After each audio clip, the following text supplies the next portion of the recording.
When you watch an older martial arts movie, it often looks like a bunch of guys waving their arms around, waving swords, and it's hard to make sense out of what's going on.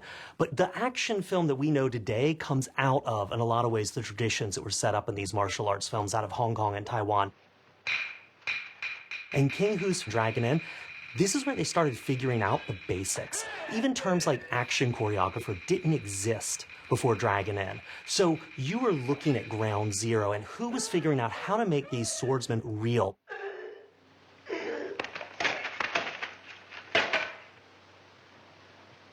Martial arts movies are divided into two types. Kung Fu, which is fist and feet. Bruce Lee really sort of launched the revolution and made a whole new brand of those, sort of more popular and more modern in the early 70s. But then there's wuxia. And the easiest way to think about that is those are swordsman movies. The example that I think most people in the West would be familiar with is Crouching Tiger, Hidden Dragon.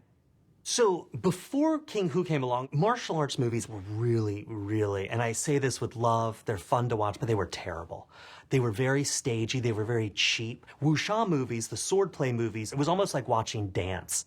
You had people with a sword in one hand, and they'd say a few lines, and the sword would come over here, and then they'd tap their swords together. And it was very tedious. And usually, often what they were romances and love stories with sort of some martial arts trappings around them. Audiences were bored stiff, and there was a huge youth audience in Hong Kong.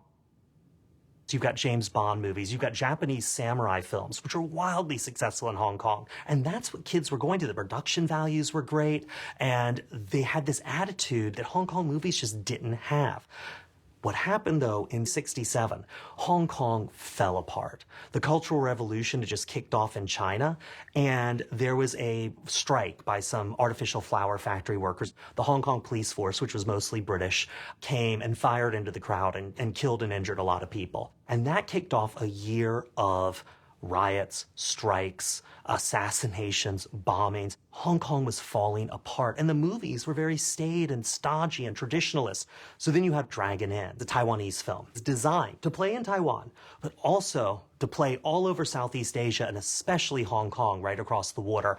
And that was a huge hit and brought young people into the movies.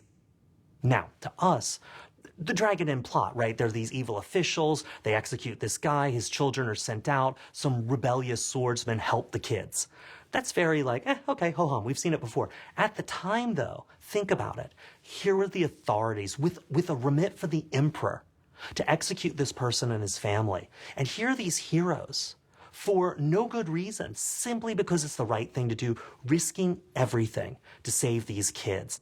So Dragon Inn is this rebellious story taking on an overwhelming government force for righteousness. If you're in Hong Kong and you are watching the police beat your brother, your sister, your mother out in the streets, and then you see this movie, you are making a one-to-one connection. King Hu cared about every detail. And partly that's what got the audiences to come to his films. They were well constructed. They had an attention to realism. The costumes looked real. The props looked real. The sets, the outdoor exteriors, all these things are really unusual for a director at the time. And I hate to say this and besmirch those who are no longer with us. A lot of directors didn't care so much. There's stories of them looking at racing forms on the sets of some of these old 60s and 70s movies of assistant directors doing a lot of the work. But King Hu wanted his shots to tell a story. Within the shot, and as the shots related to each other. When you look at a director like King Hu, same as looking like someone like Hitchcock or Kubrick, you're looking at a director who's using these small techniques on a micro level and building them up to a macro level. Every sequence contains the DNA for the entire movie almost. And so the scene I want to talk about that I think really shows off all these techniques that King Hu uses and shows him building them and then bringing them all together is the scene where Ling Feng Shenquan, the female lead, goes back to the inn, and she draws out Lieutenant Mao, who is one of the bad henchmen, engages him in combat, and then retreats into the inn as more soldiers show up. In Chinese culture, there's a saying that King Hu wrote about later on in his life that said, the carriage, the boat, the road, the inn, you cannot escape these things without getting murdered. With a lone inn, where people would come together in these fraught, complicated, tense situations, the inn became like a pressure cooker. Because when you traveled, who were you? People looked at you and how you presented yourself. They had to trust that you were who you said you were. And no one can tell who anyone is. The officials are disguised as commoners. The commoners are actually swordsmen and rebels in disguise. So inns were sources of great, great anxiety, and King Hu loved them. First thing to notice is how theatrical King Hu is when you're watching this scene. First off, it's the scope frame. It's almost set up like a proscenium stage. It's a long, low, horizontal square. And you see a lot of these pans in this movie. The pan is simply, think about it, you're watching something, you're looking from left to right, you're following, it's the human head turning. And one of his first big innovations was to bring Chinese opera, specifically Peking opera, into the mix. The action style looks like Chinese opera. Ling Fan Shengguan will strike these poses that are right out of Peking opera. And one of his big lessons is everyone has a grand entrance. In Peking opera, people enter to a big burst of their own music. Entrances were immensely important, and this scene begins with Ling Fan Shengguan making this long entrance, this trek across this blasted rocky landscape from the river to the inn. And it really is kind of amazing because in a lot of other directors, this is just filler. King Hu is framing her up like a hero. When he had a single actor, that was to sort of give an exclamation point. That was to really stress that person, to really focus you there. As she's approaching the wall, you get almost this point of view shot of the inn from where she's standing. To us now, this looks common. Most people would simply at the time have just put the camera back, here she goes, they maybe would pan with her as she went, but they didn't want to have a lot of cutting. That took time, that took effort, that took editors. And as she approaches, we can see sort of these archers rising up over the wall, because one thing he loved to do was actions within shots. One thing that King Hu and some other directors and choreographers were realizing at the time was that you had to control the total filmic experience to show action, because action is very important. It's going to move fast, and it's going to move in a lot of places, and you need your audience to know where they are, where their characters are in space relating to all the other characters. Because if you're going to make an action realistic, we have to be sold that action. We have to be sold the supernatural abilities of his fighters. You look at this scene, yeah, people are just chucking arrows at her, but look at what King Hu's doing. He's using jump cuts like a French New Wave filmmaker. And this is just something he came up with on his own. So she dodges the first arrow before we see it fire. Normally, constructivist editing, you see the archer, he shoots, the arrow flies through the air, shot 2, shot 3, it either hits someone or misses the target or they dodge. And this one, the dodge comes before we even see the archer. We don't see the arrow en route. It happens fast, and King Hu wanted to convey that speed, her supernatural awareness of her environment. And watch when they fire the barrage of arrows. You see this huge big bushel of arrows go at her, and look at this jump cut. She ducks, and literally the next shot is almost the same shot of her deflecting the arrows and rising up. It's hard to follow with your eye, but you get this sense of movement. It is physically impossible for her to move through these shots the way they're put together in any kind of realistic time or geography. But King Hu wants us to know her abilities are so good that they appear like magic to us. So cinema allowed him to sort of, in a way, use these stylized techniques to literalize these supernatural abilities. So now when the arrows are finished, we're going to get the entrance of these 7 fighters. And we get the first sound of the ban, which is the wooden clapper they use in Chinese opera. So when you're watching martial arts movies in the 60s, even through the 70s and 80s, a lot of the music you hear are just needle drops. Oftentimes it's library music, it's Western style orchestral music, but no one was doing it the way King Hu was, where he's incorporating Chinese opera music into a martial arts film. It was a musical style that was developed from its inception to underscore acrobatic displays of martial arts. And that is King Hu's point number 2, his rules of integrating Chinese opera with film.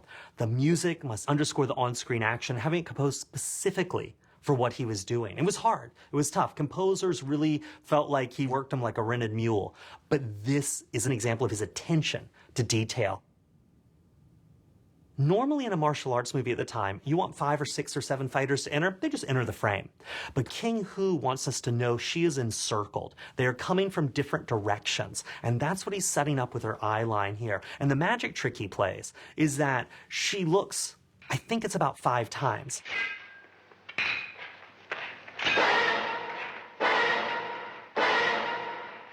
When you actually get the long shot of them, there's 7 of them. He's always doing this, putting in something a little extra we didn't notice or didn't see so that he can use it later to surprise us. Now, Ling Fan Shanquan is surrounded by these guys. And the way she gets out of this is not Chinese at all. It's right out of Japanese cinema. We look at this dolly shot moving along beside her as she moves through her enemies, striking them down one by one with these blows, and each one strikes this pose and then dies. Now, Japanese samurai films, they were hugely popular in Hong Kong and Taiwan at the time. They were imported, they were dubbed into Mandarin, they were released. Zatoichi movies were enormously influential at this point. And people really loved this sort of, rebellious Zatoichi on the road kind of idea. And so at the first opportunity they could, they're incorporating techniques from these films into their own film. When Ling Fan Shanquan leaps out of this backwards as she's attacked again by an unseen swordsman, that is probably a springboard. Springboards were really, really commonly used in wuxia movies all the way back to the early 60s. They're like those things that people doing the vault in gymnastics jump off, just a couple of boards on an angle like that with a spring between them. And it gives you this very simple flip out of sight kind of thing. They were hidden in the bottom of the frame. An actor showed that they could have their supernatural leaping ability. So as Ling Fan Shanquan kills these guys, then we get the boss stage. Okay. Again, there's a grand entrance. The henchmen part like a curtain to reveal Han Yingqie, who was not only the actor playing this part, but the action choreographer for this film, and one of the most important of the early action choreographers. One of the first people to really start incorporating Western techniques, Chinese martial arts, and cinematic language to really sell wuxia on screen. He'd worked with King Hu on Come Drink With Me and believed so much in what Hu was doing to follow him to make Dragon Inn. So we have this long shot. We've been seeing action sort of chopped up into bits, like when Ling Fan Shanquan's dodging the arrows. Quick, quick, quick cutting. Now we've got this long dialogue scene. This is Hu. He likes to stage these guys like they're on stage. Look how the actors are spread out around it to frame the two of them talking to each other. And then their actions end with him tossing his scabbard and going to stab her because he's just a dirty bastard that way. But this is all done by the actors. He's not using editing because Hu is saving his editing to show you their powerful combat, not their powerful lip flapping. So look how long they circle each other, jockeying for position. They're looking to see where they can see a weakness. This is, again, something that was really common in Japanese cinema.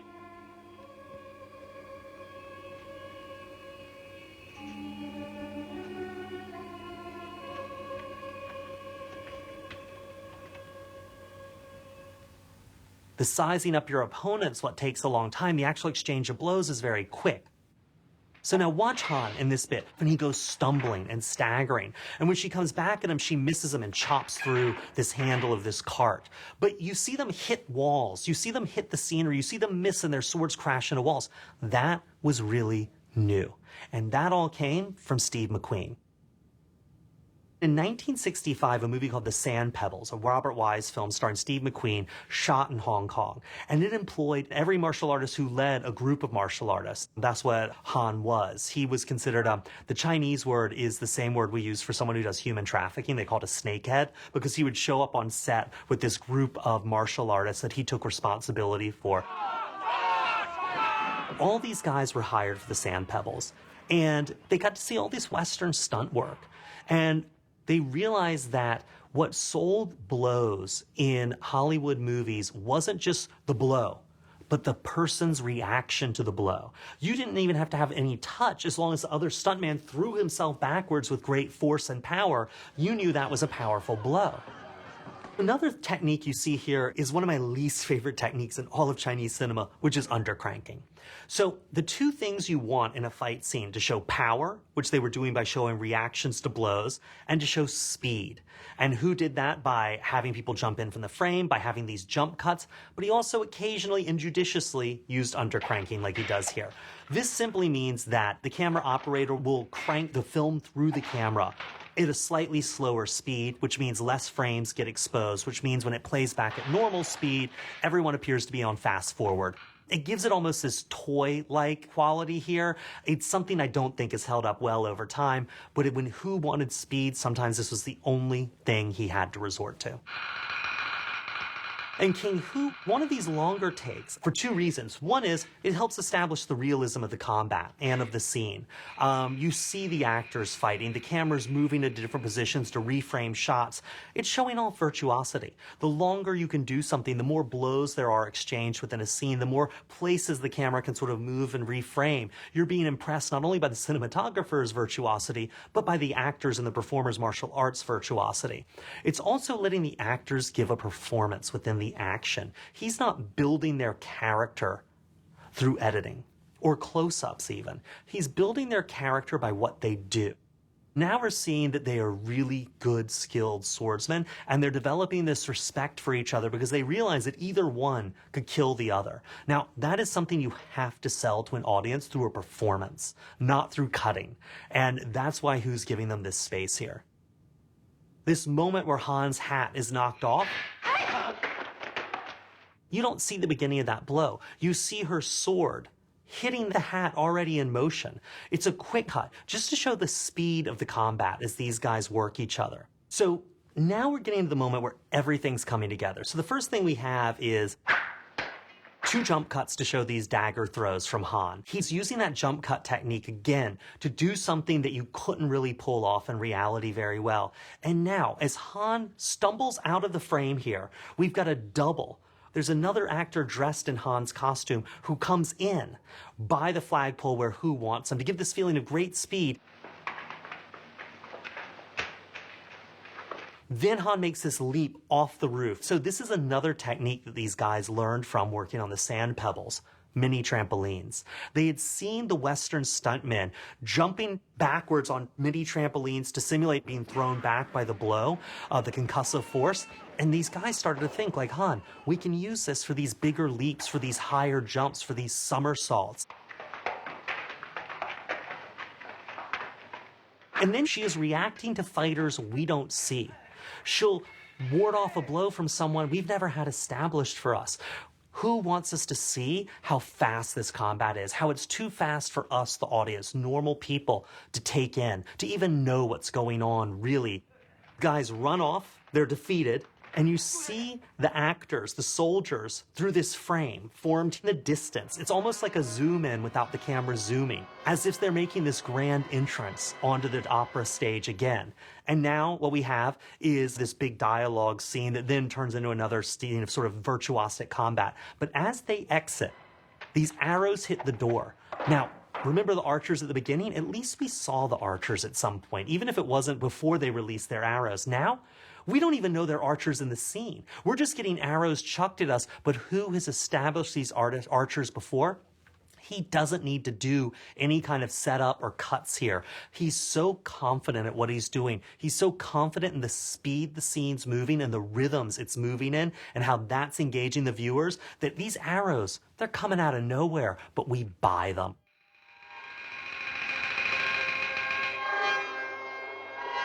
你去后边把梁城门打开，你正面攻过去。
小兄弟，算了吧。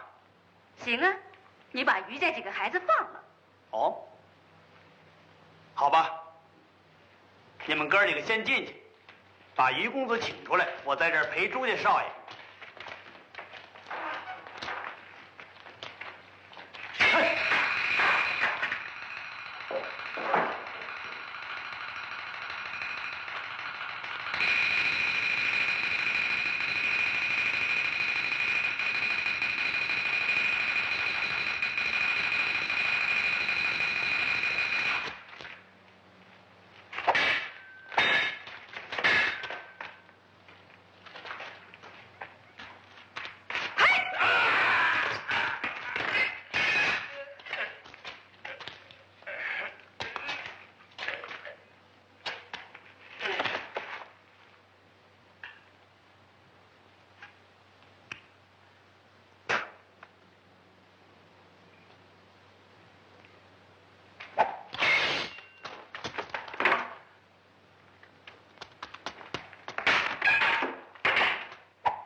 朱小姐